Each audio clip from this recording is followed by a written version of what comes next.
My supreme sacrifice is here today. This is the sacrifice.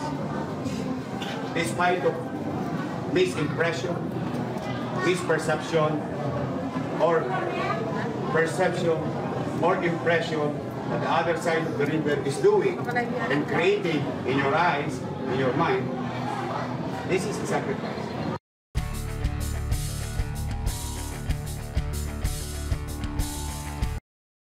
I'm going to sacrifice myself to address yung problema ng taong bayan. And I'm offering my supreme sacrifice. If you want peace of mind, available lang. I get things done.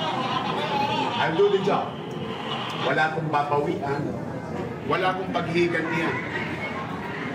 Wala akong babalikan.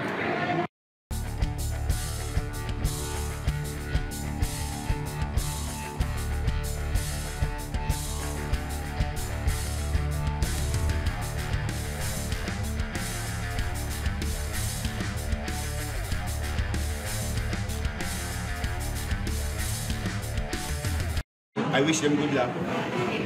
Life must go on. Para shota mo, iniwanan ka. Hindi ka na pwedeng huminto. Diba? Hanap ka ulit ang bagong boyfriend. Parang gano'n na ang buhay.